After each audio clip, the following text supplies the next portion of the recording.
Graça e paz sejam com cada um de nós, queridos irmãos. Vamos abrir a palavra de Deus. Evangelho de Marcos, por favor, capítulo 6. Evangelho de Marcos, capítulo 6, versículos 7 a 13. Marcos 6, 7 a 13. Nosso tema hoje, para reflexão nessa manhã, algumas instruções de Jesus acerca da evangelização. Instruções de Jesus, primeiro, inicialmente dadas aos seus discípulos, os 12, como nós veremos no texto. Algumas instruções sobre essa palavra, essa forma de viver evangelização. Afinal de contas, somos uma igreja evangélica, genuinamente evangélica. E o que como foi que Jesus conversou com os seus discípulos? O que isso pode ser aplicado a nós? Hoje nós não faremos aquela introdução com as crianças, como sempre fazemos, porque as nossas crianças estão na EBF, mas eu vou contar uma historinha de ontem para vocês já no início, aqui como ilustração. Está escrito assim: chamou Jesus os 12 e passou a enviá-los de 2 a 2, dando-lhes autoridade sobre os espíritos imundos. Ordenou-lhes que nada levassem para o caminho, exceto um bordão. Nem pão, nem alforge, nem dinheiro, que fossem calçados de sandálias, e não usassem 2 túnicas. E recomendou-lhes: quando entrardes em alguma casa, permanecei aí até vos retirardes do lugar. Se, em algum lugar, não vos receberem, nem vos ouvirem, ao sairdes dali, sacudi o pó dos pés, em testemunho contra eles. Então, saindo, eles pregavam ao povo que se arrependesse, expeliam muitos demônios e curavam numerosos enfermos, ungindo-os com óleo. Oremos. Senhor, esta é a Tua palavra, revelada, inspirada. Precisamos que o mesmo Espírito que fez isso para que ela estivesse aqui, diante de nós, ilumine agora o nosso entendimento. Os nossos olhos estão nelas, mas o nosso coração também precisa estar nelas. Que o Teu Espírito ilumine o nosso entendimento para que este texto seja um alimento para cada um de nós. É a nossa oração, em nome de Jesus. Amém. Meus irmãos amados, como eu falei, nós estávamos na IBF, estamos ainda na IBF. Nós estamos desde as 9 horas da manhã de ontem. E é uma história bonita de se ver, quando os pais começam a trazer seus filhos e eles se achegam, os filhos vão chegando, vendo o que foi preparado para cada um deles, e então eles começam a ser surpreendidos desde o começo, e as surpresas são maravilhosas. Quem participou de EBF, quem já serviu em EBF sabe, toda aquela organização, nós estamos com a temática de circo hoje com eles, então todas as partes, elas comunicam de alguma maneira, alguma coisa muito, muito grande acontecendo na vida deles, e desde as canções, desde as brincadeiras, tudo quer levar cada uma dessas crianças a conhecerem a Jesus Cristo, cedo, logo.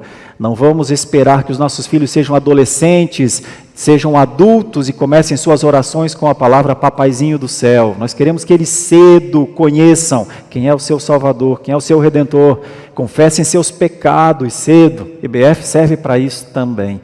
Isso começou muito cedo ontem e o dia inteiro, muitas atividades, trabalho que esses nossos irmãos têm tido, é uma coisa grandiosa mesmo. Mas maior é o que acontece no coração das crianças. E ontem, durante o dia, nós já vimos coisas muito interessantes acontecendo com os nossos filhos. Então, se você é pai de alguma criança que está na IBF, você vai receber de volta um filho com alguma coisa nova, maior, bonita, que ele recebeu ontem. Valorize isso com seu filho quando ele chegar em casa. Pergunte a ele como foi, o que você aprendeu, o que você cantou, do que você se lembra. Mas uma coisa, uma historinha nos chamou a atenção e eu fiquei glorificando a Deus por isso e ainda vou me lembrar muito disso. Ao finalzinho da IBF, nós Patrícia e eu conversamos com um rapaz, um homem, pai de uma criança, e ele disse para nós, bom, eu perguntei, quem é você, de onde você vem? Ele disse o seu nome, disse que não era aqui de São Paulo, que é do interior de São Paulo, mas que está morando aqui em São Paulo, num bairro próximo aqui da Lapa, há alguns meses. E eu perguntei, mas como você chegou aqui na IBF? Aí ele falou, olha, a minha filha estudava com uma criança aqui da Lapa, não está mais estudando no mesmo colégio, mas elas se conversam, e ela, essa menina, essa criança, convidou a minha filha, e então eu trouxe, na verdade acho que foi a avó que trouxe, e ele veio buscá-la depois. Eu falei, gente, é mesmo? Aí eu sei quem é essa criança, não vou citar o nome aqui para não constranger, mas eu sei quem é essa evangelistinha daqui, criança, que chamou sua amiguinha, eu sei quem é, eu ainda vou orar com ela e agradecer a Deus pelo que ela fez com ela, desde cedo. E aí, aumentamos um pouco a conversa e ele disse, olha, eu conheci a igreja presbiteriana quando eu era pequeno, lá no interior, e quando eu cheguei aqui, às 5 horas da tarde, eu me deparei com uma igreja presbiteriana. Olha só, a minha filhinha foi convidada para ir a uma EBF de uma igreja presbiteriana que eu nem sabia que existia aqui. Aí eu olhei para ele e falei, rapaz, é Deus, não é? É Deus, né? Vamos orar por isso? Pronto. Uma criança pode trazer uma casa inteira à adoração. Uma criança. Uma criança, meus irmãos, de talvez 8 anos, 7. Meus irmãos, a evangelização não é para catedráticos. Alguns pensam que sim. Alguns pensam, tem que estudar muito para fazer isso. Mas eu quero lhes lembrar a palavra de Deus. Não é para catedráticos. Não é. Não é. Vejam comigo esse texto. Olha a beleza deste texto. Você vai perceber algumas coisas nele. Você vai perceber no versículo 7 um chamado. A teologia tem um nome para isso, chama-se vocação eficaz. Um chamado de Deus. Você vai perceber entre os versículos 8 e 9 e até o 11, uma instrução, uma forma de Jesus ensinar os seus discípulos a fazerem evangelização. E você vai perceber duas palavras. No versículo 8, a palavra ordenou-lhes, vamos entender o que é que Jesus ordenou. E no versículo 10, a palavra recomendou-lhes. Então, essa instrução de Jesus tem uma ordem e uma recomendação. E você vai perceber nesse texto, dos versículos 12 a 13, você vai perceber uma ação. Eles pregavam. Essas palavras são importantes para a gente entender instrução de Jesus para a evangelização. A primeira coisa que nós vamos pensar é, que chamado é esse? Veja o versículo 7, chamou Jesus os 12, passou a enviá-los de 2 a 2, dando-lhes autoridade sobre os espíritos imundos. Irmãos, essa forma de Jesus de convidar pessoas, de chamar pessoas, ela não começa aqui. Ela começa, na verdade, em Marcos, lá no capítulo 3 ainda, quando Jesus chamou os seus, e todos aqueles a quem o Senhor Jesus chamou vieram a Ele, está escrito em Marcos 3,13, e Ele os comissionou a duas coisas. A primeira coisa, a estarem com Ele, e a segunda coisa, a pregarem o Evangelho, com autoridade. Foi assim que Jesus começou a chamar os seus discípulos. E então os 4 evangelhos narram como foi esse começo e como foi essa forma diferente de viver dos discípulos. Agora, eles eram chamados para estarem com Jesus. Você sabe que o ministério de Jesus, o ministério terreno de Jesus, foi de muitas andanças por aquela região. Um era pescador, deixou de ser pescador, o outro era coletor de impostos, deixou de ser, o outro era zelote, guerrilheiro, lutador, deixou de ser. Eles foram deixando suas vidas, eles foram chamados para andarem nesse ministério itinerante do Senhor Jesus Cristo. Assim como eles foram chamados para estarem com Jesus, na mesma proporção eles foram enviados. Então todo chamado necessariamente é um enviado aqui. Eles foram chamados e enviados. E o como aqui me chama a atenção também. Eles foram enviados de 2 a 2, de 2 em 2.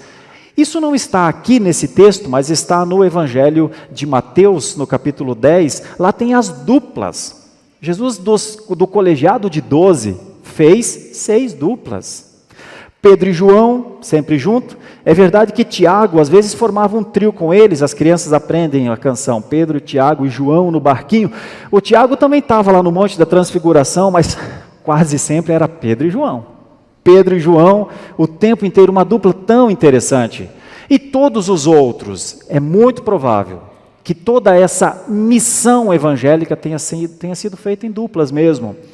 Os apóstolos se reuniam todos juntos quando estavam com Jesus. Quando o Senhor Jesus enviava, era em duplas. E eles foram para todos esses lugares. A ideia de dupla, 2 em 2, é muito bíblica, muito mesmo.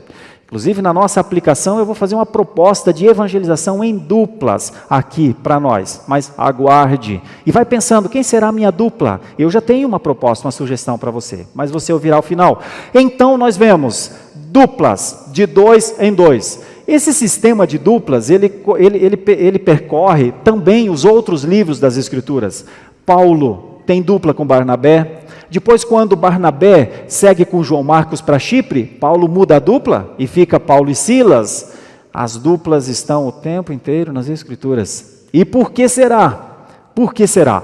Porque evangelização de duplas, na autoridade que Jesus havia dado a eles, tem uma implicação de testemunho.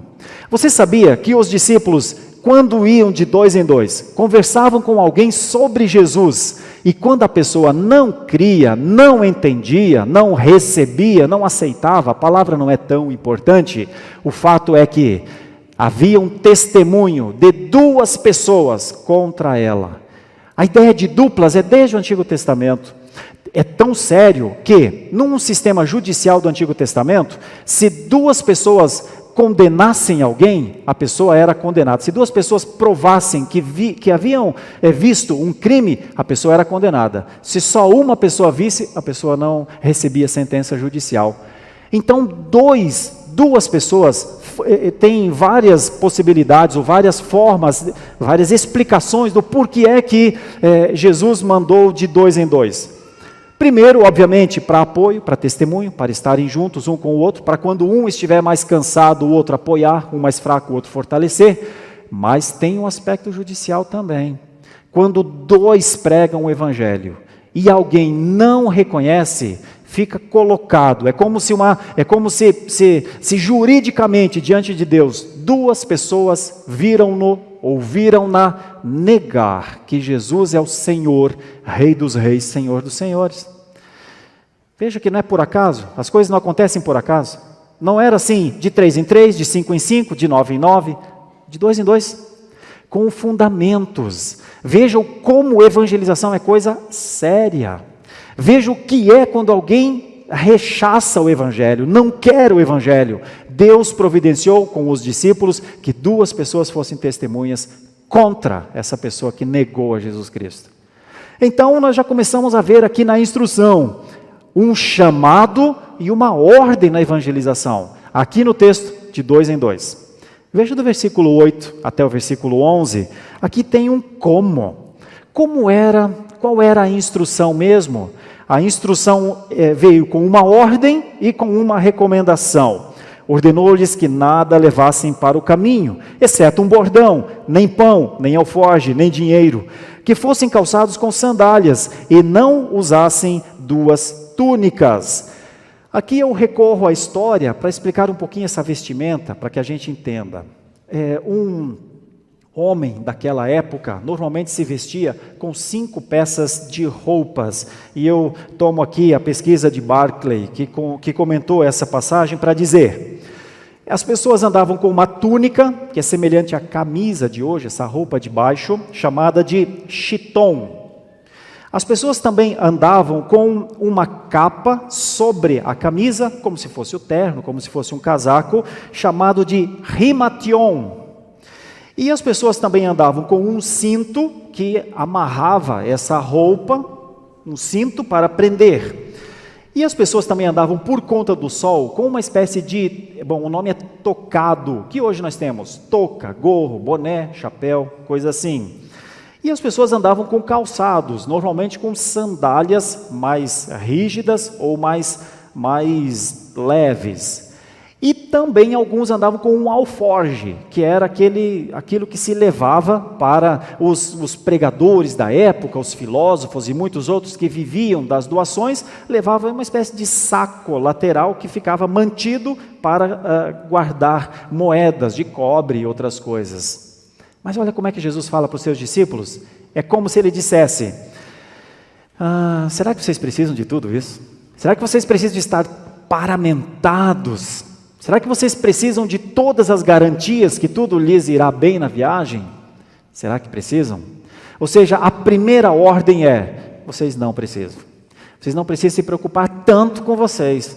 Por isso, a primeira passagem é, não leve nada. Era uma ordem, meus irmãos. Não leve nada. Por que será que Jesus ensinou isso a eles? Eu vou lhes dizer, o contexto mostra, Jesus queria que os seus discípulos confiassem em Deus, ou confiassem no Senhor, para todas as suas necessidades diárias. Sem reservas, não precisa. Sigam em frente, eu sou com vocês. Mas será? Não tem será. Não levem nada. Sigam em frente. Nem 2 túnicas, nem coberta para a noite, porque a túnica servia como coberta para compor, junto com a capa, um calorzinho para as noites frias da Galileia. Isso já por si só já é meio desestabilizante, né? Puxa vida, que instrução é essa? A instrução é, confia em mim somente. Mas é um pouco difícil isso, pastor. Como é que se faz isso? Vou tentar lhe ajudar a entender isso. Vamos ver. E a recomendação como era? Quando entrardes em alguma casa, permanecei aí até vos retirardes do lugar. Se em algum lugar não vos receberdes, nem vos ouvirem, ao sairdes dali, sacudi o pó dos pés, em testemunho contra eles.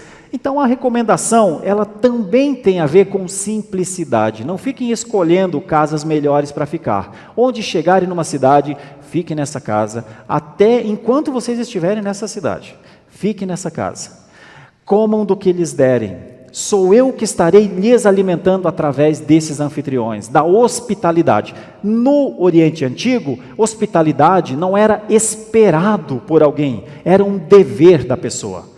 Quando alguém chegava a uma cidade, muitas pessoas procuravam esse visitante para dizer, fique na minha casa, fique na minha casa. Eu sei, as coisas mudaram muito, hoje já não é mais assim, uma pena na verdade, né? Mas era mais ou menos assim que Jesus dizia a eles, olha, quando vos receberem, onde vos receberem, como vos receberem, agradeçam a Deus e contentem-se com isso, e fiquem na simplicidade da casa, eu estarei providenciando tudo o que lhes falta através deles. E de novo tem um aspecto de testemunho aqui, porque alguns não só não recebiam nas casas, como não aceitavam que o evangelho fosse falado. E então, de novo, o testemunho. Os judeus faziam muito isso quando voltavam das suas viagens de terras gentílicas para os judeus, terras pagãs, terras que não faziam parte das terras das 12 tribos, né, de Israel. Então eles, quando saíam desses lugares, batiam o pé do chão para dizer, tudo o que era dessa terra fica lá, a nossa terra é terra santa. Então Jesus usa isso para dizer, é assim que vocês vão fazer quando pessoas negarem o evangelho. Vocês baterão os pés e eles entenderão que eles são pagãos, gentílicos e não aceitam a verdade. Olha, são instruções, 2 instruções muito importantes. A primeira era uma ordenação para a simplicidade e a segunda era uma ordenação para a generosidade. E a simplicidade também, mas a forma de viver, viver em comunidade. O Senhor Jesus queria que os seus discípulos estivessem nas casas, convivessem com as famílias, conhecessem os dramas das famílias, e dessa forma servissem a elas com o evangelho, a santa comida, o santo alimento de Deus, e fossem alimentados pela comida física e pela estadia. Então nós temos um chamado, eles vão de 2 em 2, ordem e instrução, de maneira que eles, nessa recomendação, vivam. Mas tem uma terceira parte nessa passagem, e eu vou gastar um pouquinho mais de tempo nisso, porque isso não é história só. Eu não estou contando histórias. Esse texto, ele nos coloca dentro dessa ideia toda da evangelização. Vejam comigo. Então, saindo eles, pregavam ao povo que se arrependesse, expeliam muitos demônios e curavam numerosos enfermos, ungindo-os com óleo. Então, saindo eles, pregavam que se arrependessem. Meus queridos irmãos, há muito tempo atrás, 2 anos atrás, mais ou menos, em uma das pregações que eu fiz aqui, eu contei a história do rio Yangtze, na China. O rio Yangtze, ele nasce a aproximadamente 100 quilômetros do mar. 100 quilômetros do mar. E então seria só continuar o seu curso e descer ao mar. Seria uma corredeira bonita, talvez, para turismo. Seria uma coisa rápida, da nascente ao mar. E então desceria para o mar da China, eu acho que é o mar da China, não lembro certo qual é o mar ali, mas acontece uma coisa muito interessante com o rio Yangtze. Ele muda o curso. Ele nasce junto do mar a 100 quilômetros e da sua nascente ele começa a ir para o mar e faz uma volta. E desce para dentro da China. E o rio Yangtze tem 6.000 quilômetros. 6.000 quilômetros. Um rio que nasceu para ter 100 quilômetros, nasce e percorre 6.000 quilômetros, alimentando de peixes um país inteiro. Cidades enormes, grandes mesmo, são supridas pelo comércio naval deste rio. Este rio é vida em todos os lugares, plantações, irrigações. O rio Yangtze cumpre um propósito de ser um rio em um lugar, em um país no mundo. O Yangtze, junto com o Nilo e com o Amazonas, formam os 3 maiores rios do mundo. E eu brinco, até rio se arrepende do seu percurso. Até rio. Nasceu para ter 100 quilômetros de história, de vida, se volta para um país para se tornar um dos 3 maiores rios do mundo. Mas o homem não se arrepende. O homem tem uma dificuldade muito grande com o arrependimento. O Barclay ainda tem uma citação sobre arrependimento que eu acho muito interessante. Gostaria muito que você acompanhasse esse raciocínio. Arrependimento é quando a sua mente muda e as tuas ações são mudadas para essa mente. Então isso é arrependimento. Arrependimento é quando a sua cabeça muda e você começa a trabalhar todas as suas ações para isso que você pensa, que você crê, para o que mudou na sua vida. Arrependimento não é um sentimento, arrependimento não é uma angústia, arrependimento não é um reconhecimento, arrependimento não é puxa, é verdade, eu não tinha pensado nisso, mas desde que você me falou, é verdade, eu te dou a razão. É mais. Arrependimento é quando a sua mente, o seu coração, entendem uma verdade, e ele entende tanto, o seu coração, a sua mente entende tanto aquilo, que você começa a pensar nas suas ações. E se as tuas ações ficarem diferentes, permanecerem distantes daquilo que você crê, sua carne lhe venceu. E então o seu coração não suportou o grito da carne, a carne dominou, e a carne disse não, e você se ajoelhou para a carne e disse, então não, eu não consigo. Arrependimento é quando alguma coisa fica tão sólida, tão forte, uma verdade que não tem participações, algo que não tem, uma verdade que não tem nada de mentira, uma verdade pura, é quando você compreende, é assim que é. E então você começa a trabalhar suas ações, fazer com que as suas ações se encontrem com o que você crê, com o que você pensa. Antes não é arrependimento, Ainda não é. Pois essa passagem aqui parece mostrar que o compromisso dos discípulos não era mudar as pessoas, mas era encher as pessoas de verdade, colocá-las verdadeiramente contra a parede, lhes dar tantos cheques na ideia do xadrez quanto lhes fossem necessário, e então deixar as pessoas pensando no que elas criam e no que elas faziam.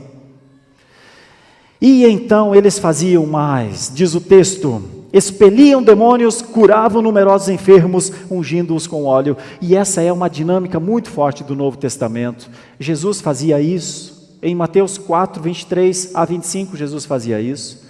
Em Mateus 9, 35 a 38, nós temos relatos de Jesus fazendo isso. Isso quer dizer recuperação total, isso quer dizer restauração total. É isso que o Evangelho faz. O Evangelho restaura o ser humano como ser integral. Não tem espaço para separações no ser humano. O ser humano é um ser integral. Não tem tricotomia, não tem qualquer outras coisas. Porque algumas pessoas separam corpo de alma, de espírito. Outras pessoas separam, ao invés de tricotomia, fazem dicotomia, corpo e alma. Mas o Evangelho é mais do que essas coisas. O Evangelho é a pregação e a restauração para um ser humano integral. Porque quando ele é restaurado na sua mente, no seu entendimento, então ele começa a restaurar as suas ações. Os discípulos evangelizaram assim. Deixa eu trazer isso para uma aplicação, porque a gente sempre explica o texto para então aplicar o texto à vida, à nossa vida. Meus queridos e amados irmãos da Igreja Presbiteriana da Lapa, nós continuamos discípulos de Jesus. Esta é uma igreja de discípulos de Jesus. Vai completar 98 anos agora e vai completar 100 anos daqui a 2 anos, uma igreja genuinamente evangélica. O Senhor Deus uniu famílias ao longo desses 98 anos para que essas famílias cultuem ao Senhor aqui, adorem-no em espírito e em verdade, mas não foi só para isso. E você sabe disso. Lembra da história da guriazinha que chamou a amiguinha? Irmãos, cada vez mais eu vejo irmãos chamando amigos e amigas, parentes, familiares, para o que eles creem de verdade. Cada vez mais. Mas não posso negar que também não vejo, muitos não o fazem. Mas vejam a força disso, meus irmãos. O que Deus pode fazer com essa menina que veio ontem pela primeira vez? Já pensou o Espírito Santo falando ao seu coração neste dia? Filhinha, você é minha filha, eu vou cuidar de você. Tu já pensou o Evangelho dentro desse coração? Permanecer de tal forma que quando ela for adolescente, quando ela for jovem, quando ela estiver sob pressões enormes de todas as partes, dentro do seu coração estiver aquele valor, aquela riqueza, e ela, pelo poder do Espírito Santo, atravessar o difícil tempo de um adolescente, o difícil tempo de um jovem, e permanecer fiel no Senhor. Você já pensou quando ela for adulta, porque a palavra de Deus falou ao seu coração, e quando ela tiver a sua família, ela ensinar os seus filhinhos, as suas filhinhas, daquilo que ela aprendeu aqui? Você já pensou nisso? Essas coisas não são obras do acaso. Eu vou pedir permissão a 2 pessoas que estão conosco aqui para contar uma pequena história, mas vocês vão entender o que é o Senhor Deus operando ao longo da história. Nessa semana o presbítero Eli completou 75 anos. Me perdoe falar da idade publicamente, presbítero Eli, 75 anos. E então, nós no grupo do conselho parabenizando e dizendo, Eli, 75 anos, parabéns, nem parece e tal, a gente ficou brincando. E então eu cheguei na terça-feira e fui conversar com as nossas irmãs da SAF, e Dona Lourdes me disse uma coisa, eu fui professora do Eli. Falei, sério? Me conta isso mais. Ela falou, sim, eu era jovenzinha, e então eu estava em treinamento, alguma coisa assim, e o Eli tinha uns 6 ou 7 anos, mais ou menos. Professora do Eli. E o Eli completa 75, completou agora 75. Bom demais, né?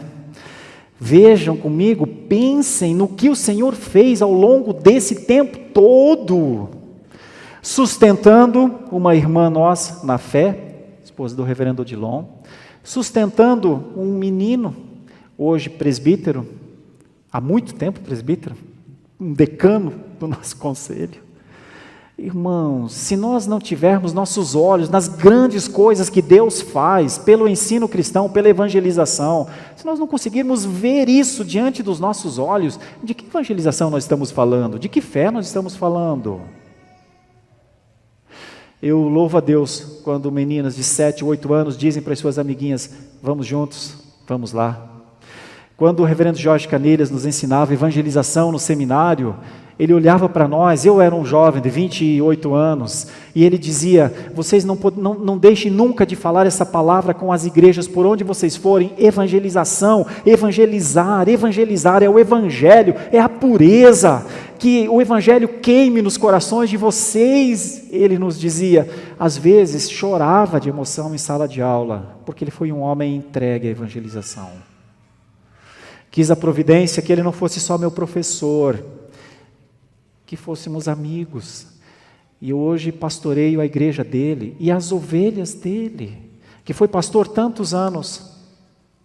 Muitos de vocês sempre serão ovelhas do reverendo Jorge, e eu considero isso uma honra, considero isso um ato de gratidão. Vocês não precisam nem ser minhas ovelhas. Se eu puder cuidar de vocês como ovelhas de 30, 40, 50 anos de um homem como ele, eu estou feliz. Só que o que ele dizia para mim, eu tenho que dizer para vocês também. Você precisa evangelizar. E se você falar, mas eu não tenho um jeito, eu vou dizer para você, você tem seu cônjuge. Que tal um projeto de 2 em 2 que começa na sua casa? Já pensou? Você e seu marido, você e sua esposa, para chamar um casal, para chamar outro casal. Às vezes a gente acha que Deus não tem formas, mas Ele tem. Os apóstolos foram de 2 em 2. Nós não somos apóstolos, não existem novos apóstolos, mas existem famílias, existem casais de namorados, existem casais de noivos, existem casais que se casaram, existem famílias. Essa já é uma estrutura evangélica de propagação. Então você pode ser incluído na evangelização com a pessoa que você ama. E se você ainda não é casado, ou se você não tem um namorado, uma namorada, um noivo, ou uma esposa, ou um marido, você tem irmãos. Chama alguém da igreja, una-se com ele, una-se com ela. Que tal nós startarmos um grande projeto de 2 em 2? Eu estou pensando em escrever esse projeto. Em algum momento conversar com o nosso grupo de casais, porque, irmãos, é muita força cristã, evangélica dentro de casa. Já pensou nós entendermos isso como uma missão, uma forma de trabalho? Quantas casas nós vamos alcançar com a fé simples que temos? Pense nisso. Mas se você quiser fazer evangelização, se você quiser se entregar a essas coisas tão profundas, eu gostaria que você refletisse numa outra coisa. Por que será que a gente não evangeliza? Por que será que aquilo que o reverendo Jorge falava, aquilo que tantos outros falaram, a gente ouviu tantas vezes, a gente ouviu sempre, por que será que a gente não vai e faz?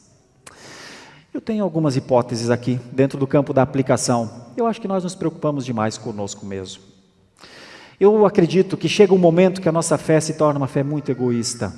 O que importa é que eu seja crente, o que importa é que eu vá à igreja, o que importa é que eu esteja lá. E quando eu não consigo, eu me culpo, e eu digo, puxa, eu devia ir, eu devia estar, porque crente praticante vai à igreja, e as pessoas já estão me cobrando, e o meu pai, ou a minha mãe, ou alguém está dizendo, ei, você não veio domingo, e tal, e eu fico pensando, eu tenho que ir, eu tenho que fazer esse propósito, esse voto, e eu irei.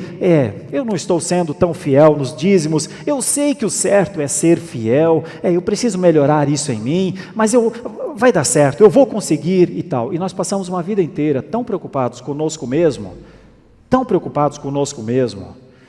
egoisticamente preocupados conosco mesmo, que o nosso próximo está morrendo do nosso lado. E nós, com o tesouro, com o valor do Evangelho, com a graça recebida, com a misericórdia renovada cada manhã, nós, com a certeza de que o Senhor opera com o seu poder, nos calamos e seguimos a nossa vida, nos preocupando conosco mesmo.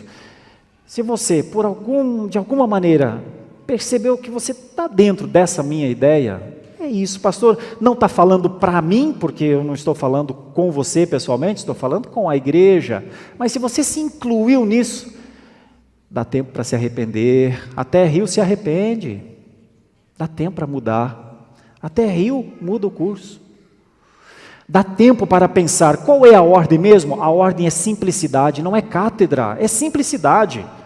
Qual é a ordem mesmo? A ordem é dependência de Deus, quem faz a obra é Deus, não sou eu. E então, meu irmão, minha querida irmã, você pode ter a história da sua vida cristã mudada. Porque você já pensou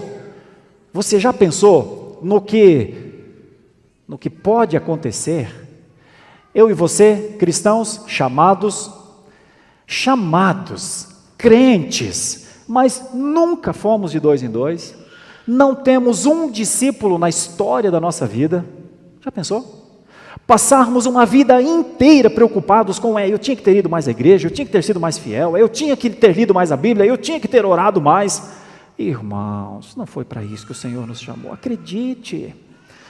Não foi para isso que o Senhor nos chamou, e é possível que este ato de viver, jeito de viver, pelo poder do Espírito Santo de Deus, seja mudado. Eu creio. Os discípulos precisaram da orientação de Jesus para uma prática de simplicidade e de dependência. Nós nos aparamentamos demais, nós nos preocupamos demais. Nós olhamos 10 vezes no espelho para ver se uma parte da franja não está do jeito que a gente queria. E nós retocamos formas para que as pessoas nos vejam sempre em situação bonita. Mas, irmãos, o Senhor Deus está nos vendo.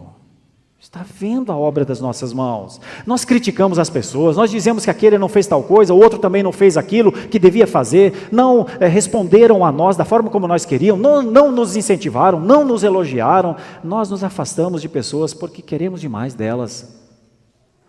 Mas esses discípulos foram orientados a outra coisa: simplicidade e dependência. E vão para dentro das suas redes sociais, as deles, claro, vão para dentro das suas famílias, vão para dentro dos seus amigos, vivam a vida deles, mas sejam luz lá. Essa é uma aplicação muito forte para nós hoje. E a última coisa, meus irmãos, quando nós conseguimos, pelo poder do Espírito Santo, nos arrepender de alguma coisa que nós sabemos que estamos fazendo contra o Senhor, porque todo pecado é, antes de tudo, contra o Senhor. Vou usar um exemplo com você, o exemplo de Davi. Quando Natã chegou e disse: Davi, você tinha tudo, mas quis mais. Você tinha o que você quisesse aqui nesse reino, mas você quis mais. Você quis a mulher de um homem, você foi atrás de Batseba, e você errou, Davi. Quando Davi reconhece o seu erro, a oração de Davi é: Senhor, eu pequei contra ti. Note que ele diz isso antes de falar que pecou contra Urias, a pessoa que ele mandou matar. O arrependimento não é uma coisa horizontal, não é uma mudança de hábito só. O arrependimento é aquela convicção que a gente tem: Senhor, Tu me vês, Tu sabes. Como é que eu vou viver a minha vida diante de Ti que sabe tudo? Se você conseguir viver sem se arrepender dos seus pecados diante de Deus, entendendo o que é viver sem o arrependimento, você não precisa evangelizar. Aliás, você nunca nem terá condição de evangelizar, porque você tem um problema maior para resolver: a sua salvação.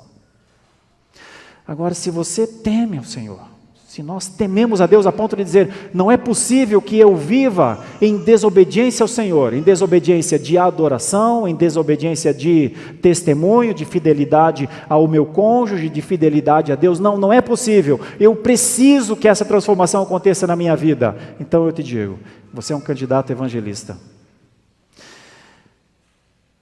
Você é um candidato, um aspirante a ser um pregador. Você não precisa fazer 4 anos de seminário, você não é um catedrático. O pregador é aquele que abre a boca e fala e diz o que aconteceu com ele.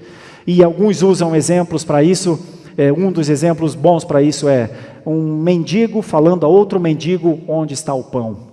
O mendigo não faz o pão, ele não é o padeiro, mas ele vai aonde o outro está passando fome, necessitando de comida, e diz: é ali que tem, tá? É ali que tem.